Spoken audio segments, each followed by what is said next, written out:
Thank you. Where did you get all that from? Where did you get that from? From the heart. Good stuff. Thank you. So, where am I going to get my grabs from? Here. So if you just skip ahead. I gotcha. Okay. If I had $1, so I work on Christmas Island, have done since 2013. And if I had $1 for every person that said to me, "Oh, that's a detention center," I would be a very, very wealthy man, I can tell you. So you'll see, if I Use the arrows. I got you. Right, there's a map. Now, if you've got some imagination, you'll see a terrier Scotty dog. Right? Everybody on the island lives in his ear. And the rest is all just jungle. So, what is and where is Christmas Island? So it's 2,600 kilometres northeast of Perth, but it's only 400 kilometres south of the Java coast of Indonesia. It's 135 square kilometres, so it's not a detention centre. It's mostly covered in dense rainforest, and about 2/3 of the island is national park. It's fully tropical, so it only has 2 seasons, wet and dry. And when it's dry, it's humid and dry, and when it's wet, it's even more humid and soaking. 3 meters of rainfall per year. So, if you like Bali, nightclubs and Bintang, then Christmas Island is probably not the place for you. But if you like your ecotourism, hiking, bird watching, wildlife, scuba diving, free diving, snorkeling, then I really can't think of a better place to go and visit. It also has annually an extreme marathon, and people fly in from all over the world to run 42 Ks in that humidity. God knows why, but they do. Now, Christmas Island, if you're as old as me, and I see a lot of men are, but I can't see any women that would remember the 1980s. I got that one in. You may remember Sir David Attenborough did a documentary series called The Living Planet. So he went to Christmas Island and he covered the red crab migration. And he still rates that today as one of his favourite things. It's in his top 10 things to go and see. Now in 2022, the census recorded about 1,600 people. And it's probably not as many as that now. The locals will tell you that there's a sort of a depopulation thing happening. You know, the kids finish school, they come down to Perth for their TAFE and uni studies, and then they just don't go back. And with the aging population and people dying off, the population is actually decreasing at an alarming rate. Some of the locals will come up with a conspiracy that the government are actually purposely trying to depopulate the island to just keep it as a strategic naval base. You can make of that what you like. Phosphate mining is the main industry on the island, and it's the largest employer. The hospital, school, and of course the detention centre also employ many people, although the detention centre is just mothballed at the moment, but they have to keep a skeleton crew there, because if a refugee boat did turn up, they need to be able to turn the lights on and have it running.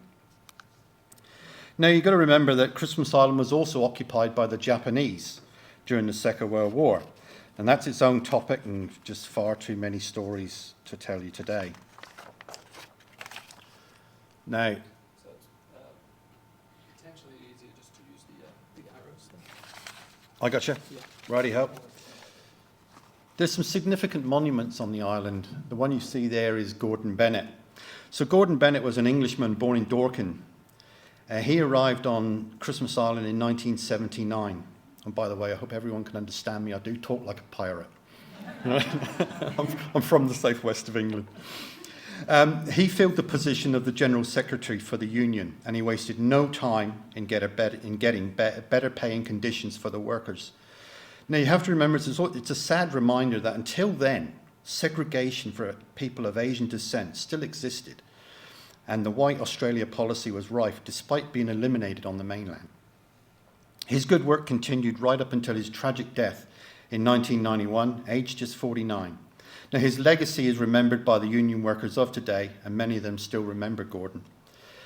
His monument is a Chinese pagoda, and his tomb inside is made of white Carrara marble, and he overlooks the Indian Ocean.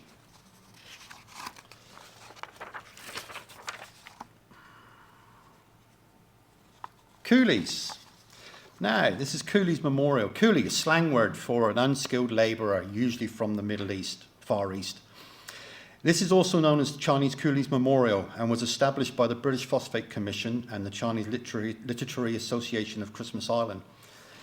It was built in honour of the fallen Chinese coolies and the indentured to work there on the island at the turn of the 20th century.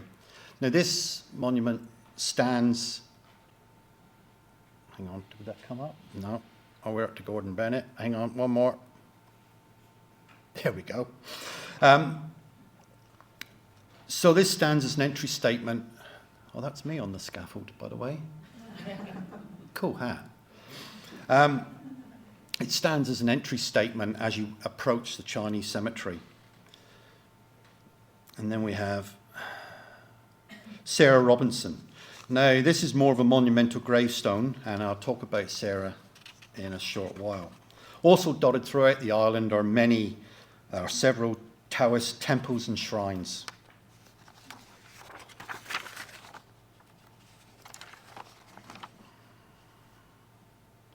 Let's go back to there. Right.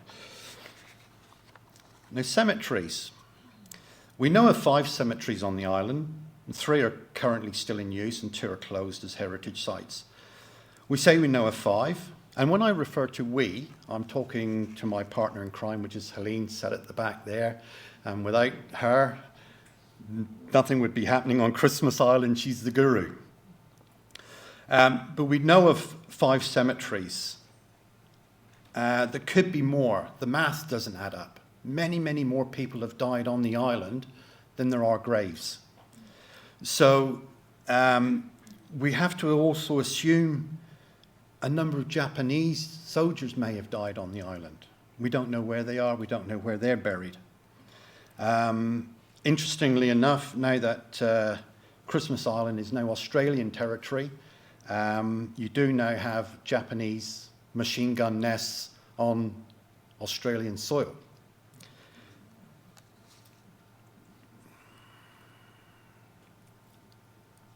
So the Chinese cemetery, this is by far the largest cemetery, and it's a magnificent example of a traditional Chinese cemetery set out using the Taoist feng shui principles. So it's got a cliff behind it, and it's facing the ocean, which they consider is the bridge back to China. A Chinese grave can be a large ornate structure, and that's only limited by the family's wealth and the status and standing of the deceased person. And this is also in the Chinese cemetery where you'd find the Gordon Bennett Memorial. Oh, gone back.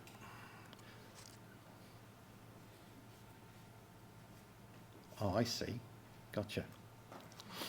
I haven't got this picture on there, though. That's the only thing. That's all right. I can work it out. So we've got an Islamic cemetery. Now, this cemetery is only separated from the Chinese cemetery by the width of a road, but it's significantly different. The deceased are buried as soon as possible after death, sometimes within 24 hours. And the graves are just, as you can see, just marked with simple dry rocks or bricks. And then they put in perhaps 2 or a few more stone or wooden structures, which they just call mesan. It's just grave markers. With a simple dust-to-dust philosophy, the graves receive little or no maintenance, and they're allowed to deteriorate. However, negotiations carried out by Helene have allowed us to carry out simple, non-invasive maintenance and preservation work for the future generations to look at and enjoy. And it's a privilege to be trusted by the Islamic community of Christmas Island to take care of their loved ones. And this cemetery is also still open and in use.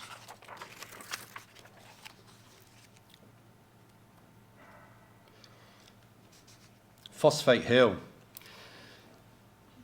A direction stone marks the entrance to a very narrow and very steep footpath, which was used by the coolies to get to one of the mine sites. Now, it's probably only a 300 or 400 meter walk, and it doesn't sound very far, but it's really steep and it's really rugged, and a reasonable level of fitness to get down there. And it's also where you'll find a small cemetery with an unknown amount of graves. There's a few generic headstones which you can sort of pick up in the photo here and there, and it is assumed that the cemetery is full, and given the space there must be 30 plus graves there. We don't really know. Incidentally, the photos shows it there. Christmas Island is lush and green, and you can hear the plants growing, but in this cemetery even the trees are dead.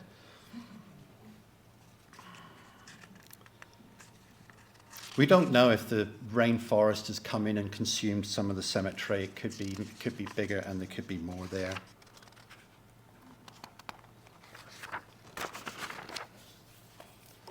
So, the Old European.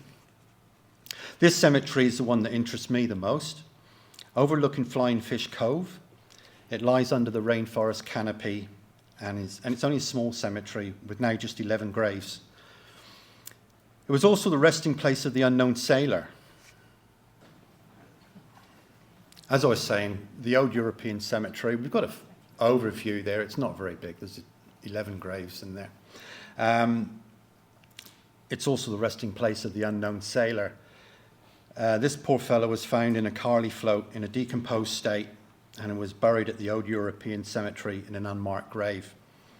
And remembering that the locals did this during Japanese occupation.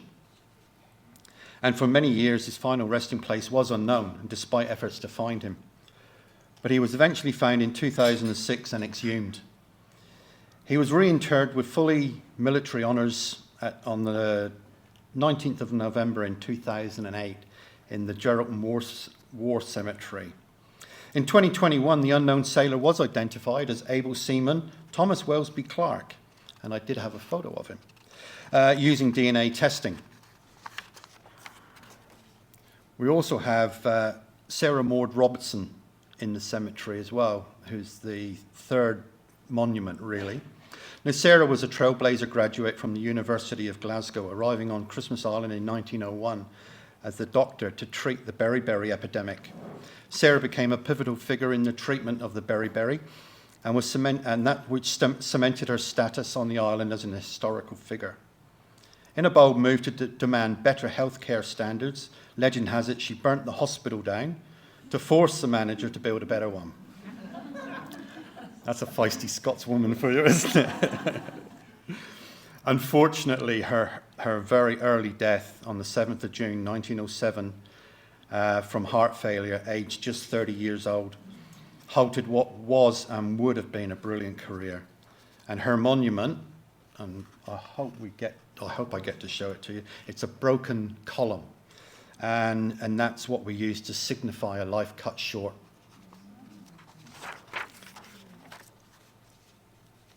And then we have Benjamin Hobson. Now, on a rainy day in 2016, unable to do my scheduled jobs, I decided to get wet and look for the grave, which Helene and I were pretty sure was in this cemetery somewhere.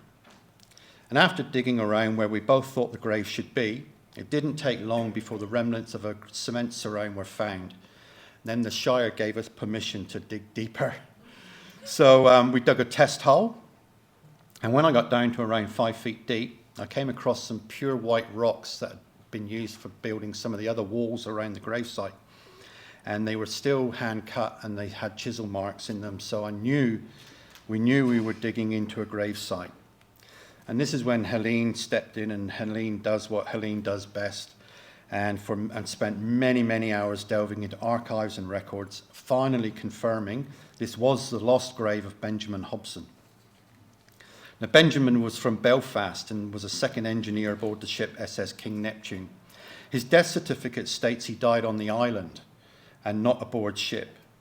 So we'd have to assume he was taken ill and dropped off for medical treatment. And he died on the 31st of October 1950, aged 64, from coronary thrombosis.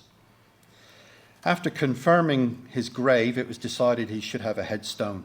And this is a process where the wheels turn really slowly.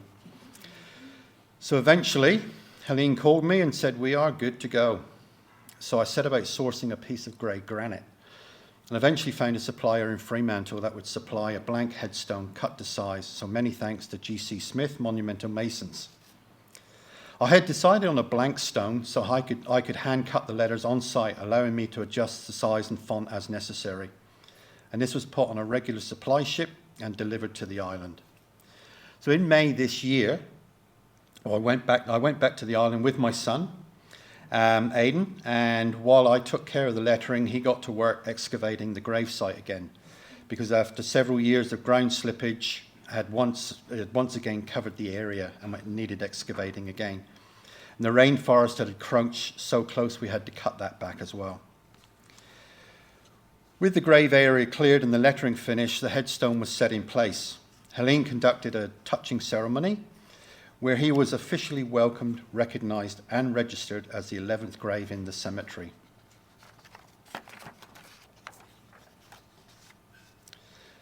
Now we come to William Ryan. Now William Ryan, you can see because that's his cross. William was born on the 8th of May 1876 in Gosport, Hampshire, England. After his father's discharge from the army in 1883, the family settled in Singapore, where he became fluent in Chinese. By 1897, he was an inspector at the Chinese Protectorate. 1914, he was sent to Christmas Island as an interpreter. Now, he died on the island on the 19th of July, 1917, from a heart attack, aged just 41. Now, I first saw his grave in 2013 while carrying out restoration work on Sarah Robinson's monument. And I could see it being damaged and something had been broken off the top. But with a full schedule of work, it had to go on my to-do list. So in 2014, after completing Gordon Bennett's tomb, I decided to have a look at this grave that had caught my eye a year earlier. After clearing and digging in the area, I and my workmate Ronnie managed to find enough pieces of marble to confirm that what had broken off the top of the grave was indeed a cross. So with the pieces and challenge accepted and using all those existing pieces just to ensure the dimensions were correct, we set about making a new cross and fitted it back on top of the grave. In 2016, I was on the island again with Helene carrying out scheduled repairs and maintenance to various graves over all the cemeteries, when completely by chance it coincided with the visit of a lady by the name of Gillian Sandal and her husband Nigel. Gillian is the granddaughter of William Ryan, the grave you can see there. And she had been planning this trip for 2 decades or more, making it even more unusual that it took place in the couple of weeks we were there. Since then, Gillian, Nigel and I remain good friends, and we catch up whenever I go back to the UK. As they live in my hometown of Exeter, and only 1 kilometre from where I was born. So that grave that caught my eye all those years ago, it really feels I was meant to make that cross. And I did just want to show you one other photograph, but I haven't got them, unfortunately. They're not loaded on. But there is one other grave there of a poor fella by the name of J.J. Johnson, and he died on Christmas Day at the age of 38. And ladies and gentlemen, that's how an Englishman, an Irishman, and a Scottish lady are resting in peace on a rock in the middle of the Indian Ocean. Thank you.